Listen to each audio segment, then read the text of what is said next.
ఏంటంటే ఇంత సడన్ గా మీరు మా ఇంటికి? లోపల రండి. రండి కూర్చోండి.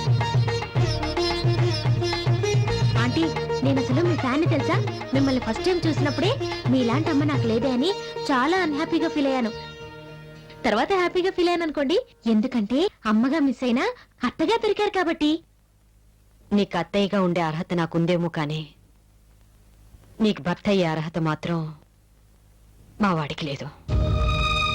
ఆంటీ, అవునమ్మా, నీ ప్రేమలో నిజాయితీ ఉంది, వాడి ప్రేమలో స్వార్థం ఉంది.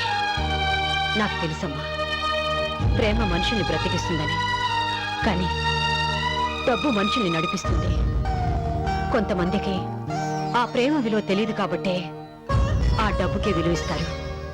అలాంటి వాళ్ళలో నా కొడుకు ఒకడు. నీ దగ్గరికి వచ్చి నువ్వు మేయర్ కూతురు అన్న విషయం తెలియదని చెప్పాడా? అవునండి. కానీ నువ్వు మేయర్ కూతురు అన్న విషయం తెలిసే నిన్ను ప్రేమలోకి దింపాడు. బిడ్డ తప్పు చేస్తే ఏ తల్లైనా బిడ్డనే సమర్థిస్తుంది. కానీ నా కొడుకు సమర్థించుకునే తప్పుల్ని దాటిపోయి అసహించుకునేంత స్థాయికి ఎదిగిపోయాడు. అందుకే నీ దగ్గరికి వచ్చి వాడి గురించి నిజం చెప్తున్నాను. మాటలతో మనుషుల్ని ఆకర్షించుకునే కెపాసిటీ వాడుకుంది. చిన్నప్పుడు వాడికి మాటలు బాగా రావాలని నేనే వాడికి వసపోసాను. కానీ ఆ మాటలే నీలాంటి ఆడపిల్ల జీవితాన్ని తలకింద చేస్తుందని నేను ఊహించలేదు. వేణు గురించి మీరు ఇలా చెప్తుంటే నేను నమ్మలేకపోతున్నానంటే. వాడికి నీకు పరిచయం రోజుల్లోనే ఉంది, కానీ కన్న తల్లిగా వాడితో నాకు సంవత్సరాల అనుబంధం ఉంది. వాడి గురించి నీకన్నా నాకే ఎక్కువ తెలుసు అనుకుంటాను. తల్లిగా వాడిని మార్చాలని ఎంతో ప్రయత్నించాను, కానీ మార్చలేకపోయాను. నా మాట విని వాడిని మర్చిపోతే నీ జీవితం బాగుంటుంది. వాడిని నమ్మితే నీ జీవితాన్ని నువ్వు మర్చిపోవాల్సి వస్తుంది. అంటే అంటే మీరు కూడా విన్నదానివి నీకే ఇంత బాధగా ఉంటే కన్న కొడుకు గురించి ఇలా చెప్పాల్సి వచ్చినందుకు నాకెంత బాధగా ఉంటుంది. క్షమించమ్మా, ఇలాంటి కొడుకుని కన్నందుకు.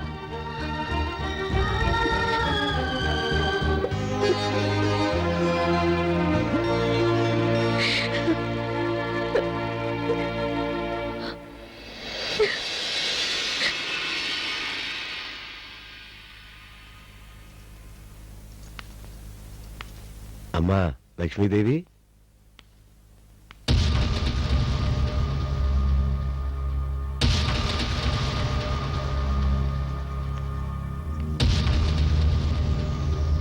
చాలా థ్యాంక్స్ అమ్మా.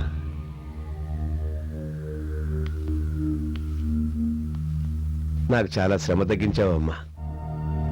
నా చేతులకి మట్టి కాకుండా, నా కూతురు నాకు దూరం కాకుండా నా సమస్యని పరిష్కరించాం. ఇన్నాళ్ళు మాయమాటలు చెప్పడంలో, మభ్యపెట్టడంలో మా రాజకీయ నాయకులను మించిన వాళ్ళు ఎవరూ లేరనుకున్నాను. కానీ నువ్వు వాళ్ళని మించిపోయావు. నీ మాట నువ్వు నిలబెట్టుకున్నావు. మరి నా వాగ్దానం నేను చెల్లించుకోవాలి కదా. డ్రైవర్,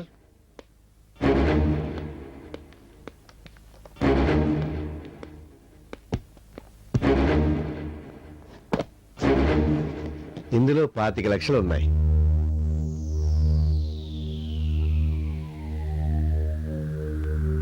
ఈ డబ్బుతో మీ అబ్బాయిని అమెరికా పంపించవచ్చు, అమ్మాయిని అత్తవారింటికి పంపించవచ్చు, మీ వారి అలవాట్లు అవసరాలు తీర్చొచ్చు. తీసుకోండి, తీసుకోండి. తీసుకో లక్ష్మి, ఇంటికి వచ్చిన లక్ష్మిని కాదనకూడదు. తీసుకో. మీరేదో మొహమాట పడుతున్నట్టున్నారు. పోనీ నీ వెళ్ళిన తర్వాత తీసుకోండి. ఒక నిమిషం ఆగండి.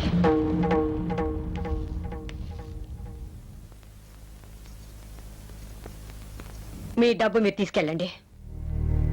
బేరసారాలతో మనుషుల్ని మార్చడానికి ఇది రాజకీయాలు కాదు, జీవితాలు. నువ్వు ఇస్తానన్న డబ్బుకు ఆశపడి నా కొడుకు దుర్మార్గుడని నీ కూతురు చెప్పాను అనుకున్నావా? కాదు, 2 నిమిషాల్లో యాక్సిడెంట్ చేసి నా కొడుకుని చంపుతానని చెప్పావే, అందుకు భయపడి అబద్ధం చెప్పాను. కూతురు ప్రేమకు సమాధి కట్టి స్థాయికి మీరెదిగినా కొడుకు ప్రేమను అమ్ముకునే స్థితికి నేను దిగజాలేదు. ఆ రోజు మీ ఆస్తి ఏమిటి, అంతస్తు ఏమిటని అడిగారు. హోదాల కోసం, అధికారాల కోసం పరిగెత్తే అంతస్తు మీది, ప్రేమల మమకారాలు పంచుకుని బతికే అంతస్తు మాది. మీ అంతస్తులన్నీ ఏలం వేసినా, మీ పదవులన్నీ కట్నాలుగా ఇచ్చినా నా బిడ్డ లాంటి వాణ్ణి మీ కూతురికి భర్తగా తెచ్చుకోలేను. మీ హోదా, మీ డబ్బు నా బిడ్డకి దిష్టి తీయడానికి కూడా పనికిరాదు. తీసుకెళ్ళండి. లక్ష్మి, పెద్ద మనిషి అనే గౌరవం లేకుండా ఏమిటా మాటలు? సార్, కన్నతల్లి కడుపు కదా, కాసేపు అన్న గిన్నెలా ఉడుతుంది, ఆ తర్వాత చల్లారిపోతుంది. జీవితంలో ఒకటి పోగొట్టుకుంటే కానీ రెండోది రాదంటారు. ఎలాగో కొడుకు ప్రేమ నష్టపోయాం, వచ్చిన డబ్బైనా జాగ్రత్త చేసుకోవాలి కదా. అవునంకుల్, అమ్మ ఆవేశంలో అలా అనేసింది. ఇప్పుడు అన్నయ్య గురించి బాధపడుతున్నా ఆ తర్వాత డబ్బుతో మా అందరి జీవితాలు బాగుపడినందుకు సంతోషించేది ఆవిడేగా.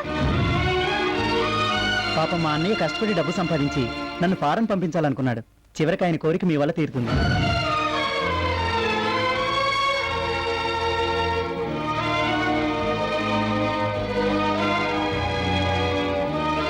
పెద్ద మనిషి ఎంతసేపు నిలబెడతాం? రైట్, కార్ స్టార్ట్ చేయమని చెప్పరా. మీరు బయలుదేరండి సార్. బలవే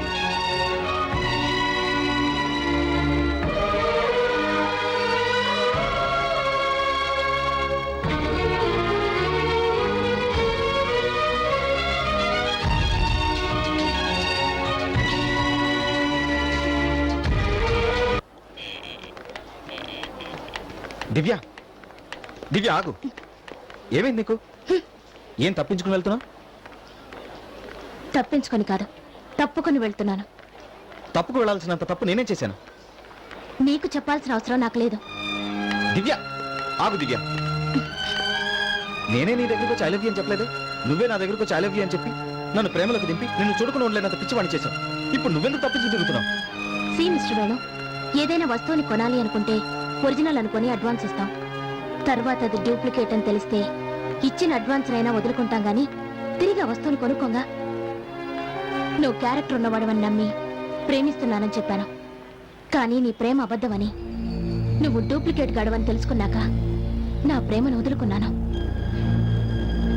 ఇంకెప్పుడు నన్ను కలవడానికి ప్రయత్నించుకో. Good bye. నువ్వు డూప్లికేట్ గడవని తెలుసుకున్నాక నా ప్రేమను వదులుకున్నాను. బాబు గారు, ఎందుకు అలా అమ్మాయిని విసిగిస్తారు మీరు?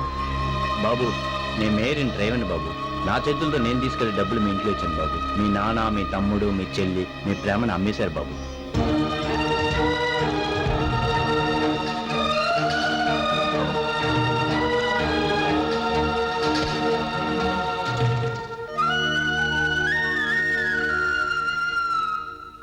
ఒరే, ఏమిట్రా బట్టలు సర్దుకుంటున్నావు? నిన్నే ఏమిట్రా, ఎక్కడికి వెళ్తున్నావు? వేణు, చెప్పు వేణు. ఒరే చెప్పరా, ఎక్కడికి వెళ్తున్నావు? చెప్పరా, చెప్పు. ఇంట్లో ఉండాలంటే భయంగా ఉంది. దేనికి? నా ప్రేమను అమ్మేసినట్టు నన్ను అమ్మేస్తారేమో నేను. వేణు, అవును, నేను ఇంట్లో ఎవరి కోసం ఉండాలి? ఇల్లంటే ఆప్యాయతలు, అనురాగాలు అనుకున్నాను. కానీ రక్త సంబంధాన్ని కూడా లాభ నష్టాల ఖాతాలో చేర్చే వ్యాపారం అని మీ వల్లే తెలుసుకున్నాను. ఏంట్రా పెద్ద పెద్ద మాటలు మాట్లాడుతున్నావు? చిచి, నువ్వు వ్యసనానికి బానిసం అనుకున్నాను. కానీ డబ్బు కోసం ఇంత దిగజారిపోతావు అనుకోలేదు. ఏం దిగజారిపోయాను రా? నిన్ను కని పెంచి 25 ఏళ్ళు పోషించాను. ఈ ఇంటిని నిలబెట్టడానికి ఆ మాత్రం నేను అడ్డు పెట్టుకోవడం తప్ప? కసాయి వారైనా కొన్నవాటిని చంపుతారు కానీ కన్నబిడ్డల్ని చంపుకోరు. కానీ మీరు అన్నిటికీ తెగించారు. నువ్వేమైనా అనుకో, నువ్వు ఒక్కడే కాదు, నాకు మిగతా బిడ్డలు కూడా ముఖ్యం. వాళ్ళ సుఖక్షేమం చూడాల్సిన ధర్మం నాకుంది. నా సర్టిఫికెట్స్ అన్ని తీసుకెళ్లి ఓ క్వార్టర్ బాటిల్కి డబ్బులు ఇస్తే కానీ తిరిగి ఇవ్వనన్నావు చూడు, అప్పుడే నువ్వెంత గొప్ప ధర్మాత్ముడో అర్థమైంది. ఎందుకనే అంతగా ఎమోషన్ అవుతావు? లాయర్ గా నీ జీవితం మొత్తం మీద సంపాదించలేని డబ్బు లవ్ పేరుతో వచ్చేసింది. ఏయ్! ఛీ! ఆ రోజు బిందె తాకట్టు పెట్టి డబ్బులు ఇస్తే నా చెల్లి చాలా తెలివైంది అనుకున్నాను. కానీ ఈ రోజు అన్న ప్రేమని తాకట్టు పెట్టే స్థాయికి నువ్వు ఎదిగిపోయావు. ఛీ!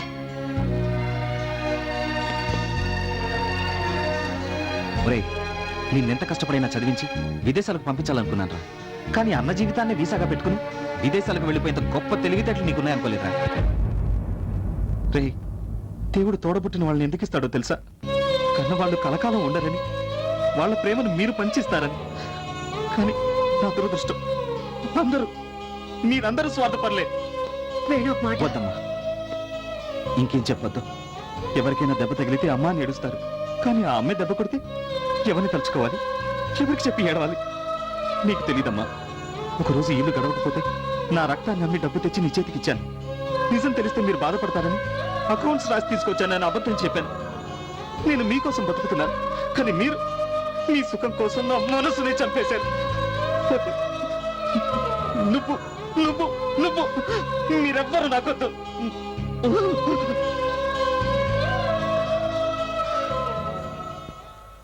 దివ్య,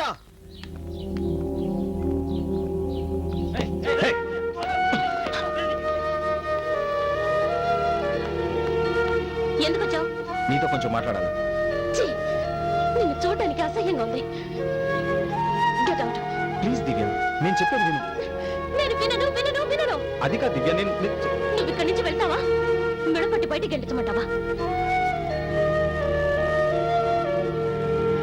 దివ్య, సెక్యూరిటీ, అడ్డమైన వాళ్ళని కాంపౌండ్ లోకి అడుగు పెట్టనివ్వకండి. ముందు తన్ని బయటకు పంపించండి.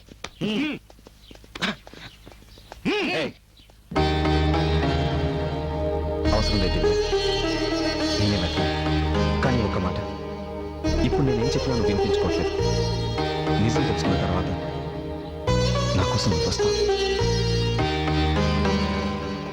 చెలిమి చిరునామా ఏదిరా? దివ్య పెళ్లిని ఆపలేకపోయినరా. మళ్ళీ నువ్వు మామూలు మంచివే. మా మధ్య తిరగాలని మీ ఇద్దరిని ఒక్కటి చేయడానికి దివ్య దగ్గరికి వెళ్ళాను. కానీ పరిస్థితి చేయి దాటిపోయింది.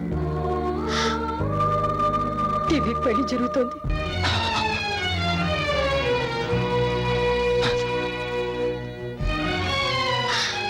వేణు వేణు వేణు,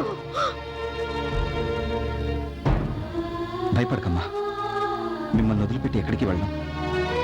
మీ మధ్య ఉంటాను. మీరు చేసిన ద్రోహం తలుచుకుంటూ, చావలేక బతుకుతూ, మీ మధ్య తిరుగుతూ నేను మీ ముందే పతనమైపోవాలి. ప్రతి క్షణం నేను అనుభవించిన నరకం మీరు చూడాలి. అదే నేను మీకు వేసే శిక్ష.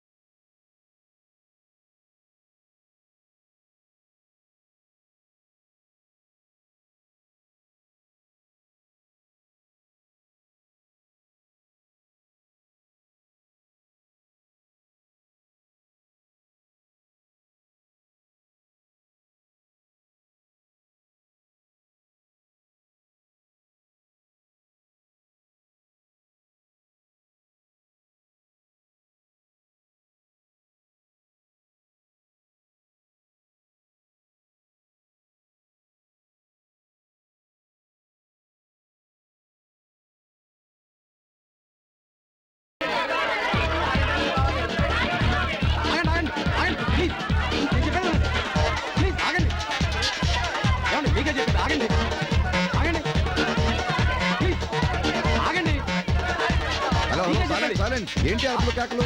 ఇదేంటి ఇల్లు అసెంబ్లీ హాల్? ఇది ఇల్లే సార్, కానీ మేము ప్రెస్ వాళ్ళం. మీ ఇంటర్వ్యూ కావాలి sir. No no no no no, నేను ఈ ఇంటర్వ్యూలకు చాలా దూరం అని మీకు తెలుసు అనుకుంటాను. తెలుసు సార్. మంత్రిగా మీరు మీ ప్రభుత్వం అమలు చేస్తున్న విధానాల గురించి ప్రజలకు తెలియాలంటే ఇలాంటి ప్రెస్ మీట్లు అవసరం సార్. మీకు పెళ్ళయిందా? అయింది సార్. మీరు మీ పెళ్ళాన్ని బాగా చూసుకుంటున్నారా? బాగానే చూసుకుంటానండి. మరి ఈ విషయాన్ని ఒక ప్రెస్ మీట్ పెట్టి మీ కాలిన వాళ్ళందరికీ చెప్పారా? అదేంటి సార్, పెళ్ళాన్ని బాగా చూసుకోవటం మొగుడుగా నా బాధ్యత. దీనికి ప్రెస్ మీట్ ఎందుకండి? అవసరం లేదు. అలాగే ప్రజల్ని బాగా చూసుకోవడం మంత్రిగా నా బాధ్యత. మరి దీనికి ప్రెస్ మీట్ ఎందుకు? అది కాదు సార్, మీ ఇన్నర్ ఫీలింగ్స్ ఇంటర్వ్యూలో చెప్పడం వల్ల ఓటర్ల అభిప్రాయాన్ని మా పత్రికలు మార్చగలవు. అలాగా? మీ పేపర్ సర్క్యులేషన్ ఎంతమ్మా? 1,00,000. మీది? 2 లక్షలు. మీది? 3 లక్షలు. మీది? 4 lakhs. చాలు చాలు చాలు. 7 కోట్ల ఆంధ్రుల్లో సంతకాలు చేయడం వచ్చిన వాళ్ళు 3 కోట్ల మంది. అందులో పేపర్ చదివే వాళ్ళు 1 కోటి మంది. అందులో ఫ్రంట్ పేజ్ పక్కన పెట్టి చివరి పేజీల్లో తెండూల్కర్ సెంచరీ కొట్టాడా, గంగూలీ ఎవరితో తిరుగుతున్నాడు, ఎవరు మ్యాచ్ ఫిక్సింగ్ చేసి దేశాన్ని అమ్మారు అని చదివేసి పేపర్ మడత పెట్టేసే వాళ్ళు సగం మంది.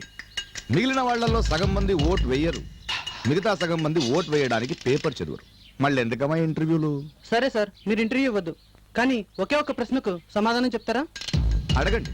మీ ప్రభుత్వం అవినీతి ఆరోపణలు ఎదుర్కొంటుంది కదా, వచ్చే ఎన్నికల్లో మీ పార్టీ మళ్ళీ అధికారంలోకి వస్తుందంటారా? దేనికైనా టైం బాగుండాలమ్మా. గత 20 ఏళ్లుగా కర్ణాటక, తమిళనాడు రాష్ట్రాల చీఫ్ మినిస్టర్స్ మారారు. కానీ 2 రాష్ట్రాలని గడగడలాడిస్తూ బెదిరిస్తున్న వీరప్పన్ మారాడా? 300 మంది ఎమ్మెల్యేలు చీఫ్ మినిస్టర్ని మార్చారు, కానీ 25,000 మంది పోలీసులు వీరప్పన్ పొజిషన్ మార్చారా? టైం. అక్కడ ప్రభుత్వానికి గుడ్ టైం, వీరప్పనికి బ్యాడ్ టైం.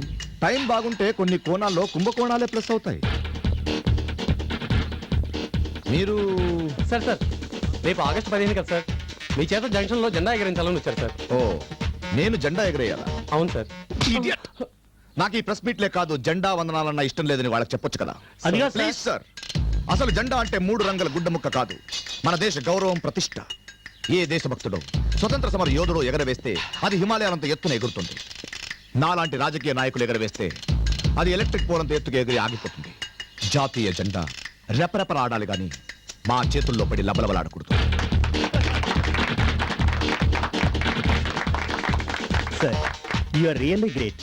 జెండా వందనం గురించి ఇంతగా ఆలోచించిన మీరు నిజంగా మాకు ఇంటర్వ్యూ ఇవ్వకపోయినా పర్వాలేదు సార్. సార్ మీకు phone. Excuse me please. Hello, చెప్పండి కామేశ్వరరావు గారు. వాట్? నా కూతురు నా మీద దావా వేసిందా?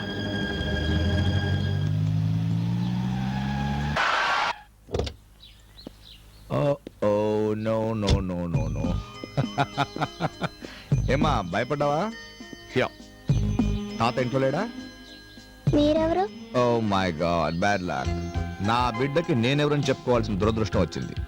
నేను మీ డాడీని. డాడీయా? అవునమ్మా. నేను 30 ఏళ్ళు కష్టపడితే నా ఫోటో పేపర్లో పడింది, కానీ 7 ఏళ్లకే నీ ఫోటో పేపర్లో పడిందంటే ఎంత ఫాస్ట్ గ్రోత్. ఆఖరికి నా కూతురు అనిపించుకున్నా. కమ్. ఏంటమ్మా అంత దూరంగా ఉన్నావు? ఇన్ని రోజులు ఎక్కడికి వెళ్ళారు? అబ్బా, నీలో కూడా ప్రతిపక్షం ప్రవేశించింది.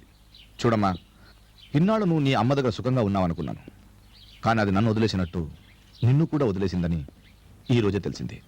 అందుకే నిన్ను నాతో పాటు తీసుకెళ్దామని వచ్చాను. నేను రాను, నాకు అమ్మ కూడా కావాలి. ఇక నుంచి అమ్మైనా నానైనా నేనే కదా. ఆ మాట తాతయ్య కూడా చెప్పారు. మీకు నేను కావాలంటే అమ్మతో కలిసి రండి. ఓ మై గాడ్, ఓటు ఉన్నవాడిని కన్విన్స్ చేయడం మనకు తెలుసు. ఈ పసి పిల్లలకి ఏం చెప్పాలి, ఎలా కన్విన్స్ చేయాలి?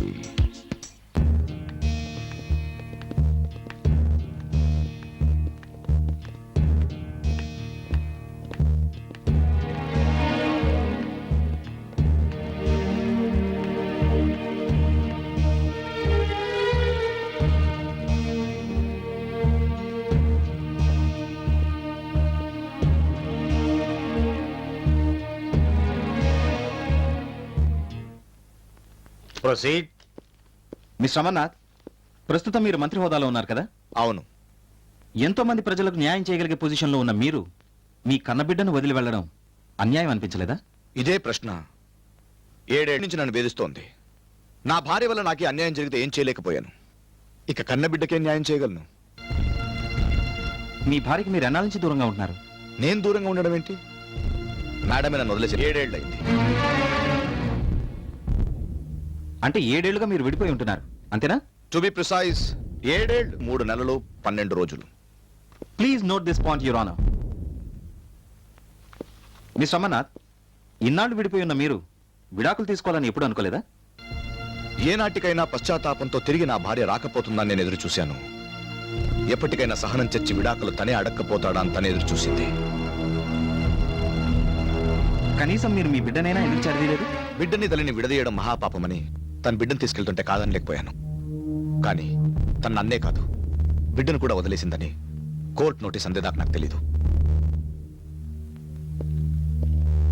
మేడం, ఆయన చెప్పింది మీరు విన్నారు కదా, మరి మీరు కూడా మీ బిడ్డను వదులుకోవడానికి కారణం? తండ్రి లేని బిడ్డగా కంటే తల్లిదండ్రులు లేని బిడ్డగా ఉండడం మంచిదని వదిలేశాను. మరిప్పుడు మీ పాప మీ ఇద్దరితో కలిసి ఉండాలని కోరుకుంటోంది, కానీ ఆయనతో కలిసి కాపురం చేయాలని నాకు లేదు. దయచేసి నాకు విడాకులు ఇప్పించండి.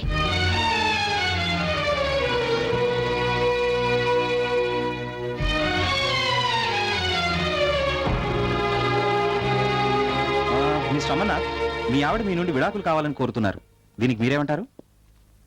ఏం చెప్పాలి సార్? ప్రపంచంలో ఏ భర్త అయినా భార్య కోరుకుంటే బంగారం కొనిస్తాడు, చీర కొనిస్తాడు. కొండ మీద కోతి కావాలన్నా కోహినూరు వజ్రం కావాలన్నా తెచ్చిస్తాడు. కానీ విడిపోదాం, విడాకులు తీసుకుందామంటే అది నా లోపమా, నా జీవితానికి శాపమా అని అయోమయంలో పడ్డాను. అంటే విడాకులు తీసుకోవడం మీకు ఇష్టం లేదా? దివ్య, ఈ ప్రశ్నకి ఏం సమాధానం చెప్పమంటావు? నువ్వే చెప్పు. నేను అడిగేది మిమ్మల్ని. ఉండొచ్చు సార్, కానీ నా భార్య నా ముందున్నప్పుడు ఆమెను అడగకుండా నేనే నిర్ణయం తీసుకోను. హా. పోనీ మేడం, మీరు చెప్పండి, ఆయనతో విడాకులు కావాలని మీరు ఎందుకు కోరుకుంటున్నారు? ఆయనతో కలిసి ఉండడం ఇష్టం లేక, మరి పాప పుట్టేదాకా ఎందుకు కలుసున్నారు? గత్యంతరం లేక. శరీరాలు కలిసి ఆయనడానికి సాక్ష్యంగా పాప పుట్టింది, కానీ మనసులు కలిసి ఆయనడానికి నా దగ్గర సాక్ష్యం లేదు. నా దగ్గరే కాదు, సంసారం చేసి ఏ ఆడదాని దగ్గర ఉండదు. మనసులో ఎందుకు కలవలేదు?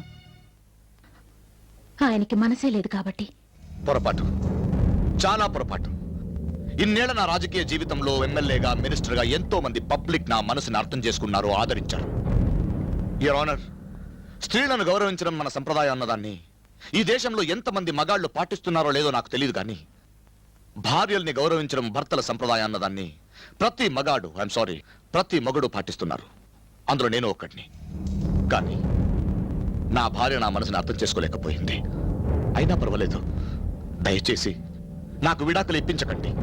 మా ఇద్దరిని కలపకపోయినా కనీసం నా బిడ్డను నాకు ఇప్పించండి please.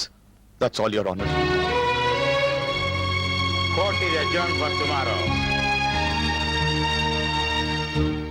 Excuse me sir, yeah, నాకు హెల్ప్ చేయాలి.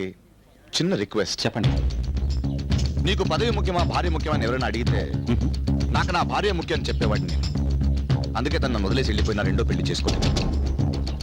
ఇన్నేళ్ల రాజకీయ జీవితంలో పార్టీని మార్చని వాడిని పెళ్ళాన్ని ఎలా మారుస్తాను సార్? నాకు నా భార్య అంటే చాలా ఇష్టం. తనతో కలిసి బ్రతకాలనేది నా ఆశయం.